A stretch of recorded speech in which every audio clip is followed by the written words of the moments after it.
I don't know about you guys, but when I was growing up, cartoons were much better than they are now. One of my absolute favorites was Tiny Toons Adventures.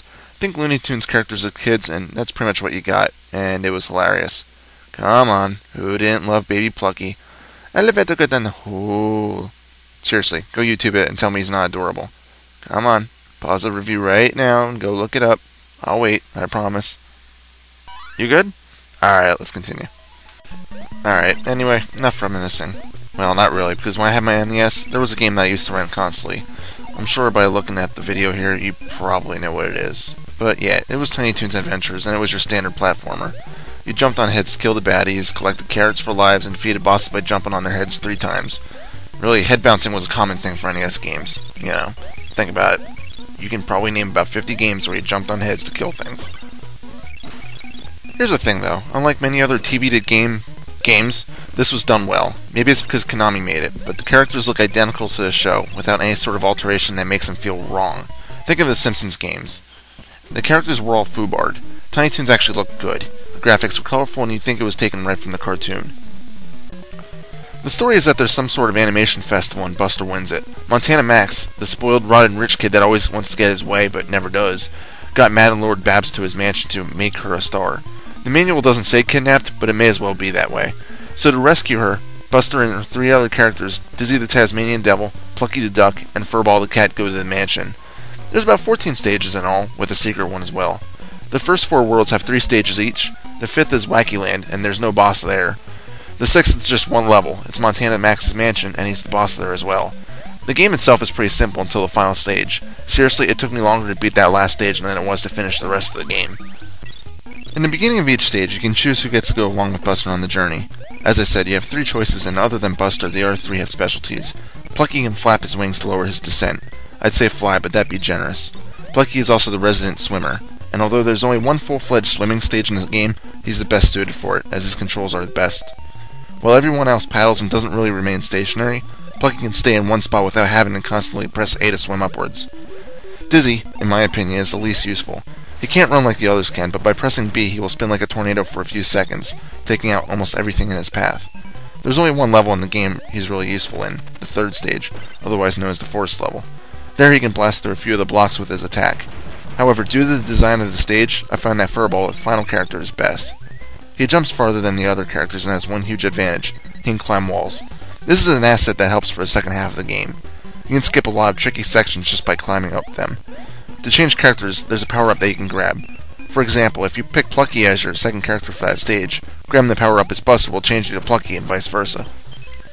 Also, before I forget, Shirley the Loon will give you advice before stage 2, 3, and 4 on who to choose. You don't need to, but if it's your first playthrough, it may help you out a bit. A bunch of characters have cameos in the game as well.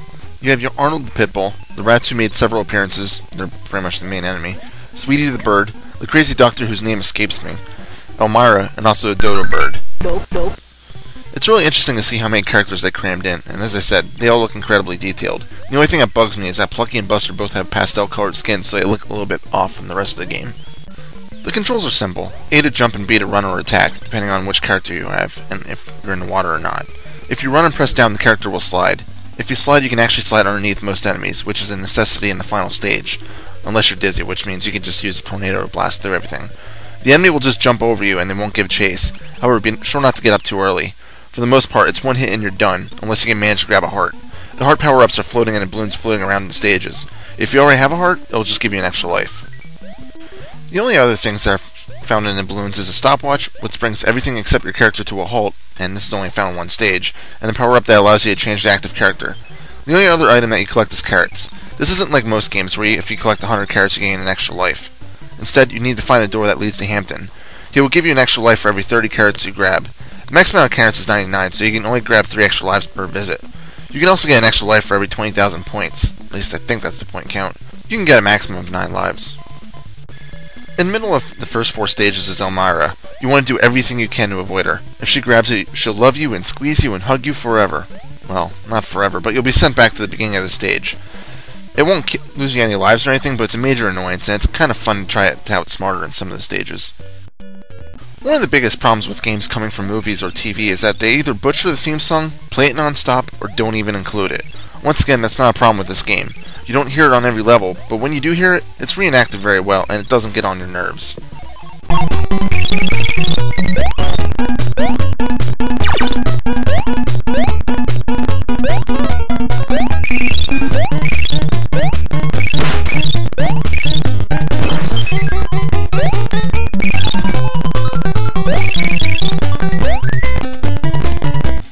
There you go. Now I'm sure I got that stuck in your head for a little while. My only real gripe with the game is the length of it. Once you get the pattern of it all down, it's probably possible to complete in less than 45 minutes. Granted, it took me more than an hour to figure out the last stage. By now you're probably wondering where it was that was so difficult. Well, here's a few of my attempts at it.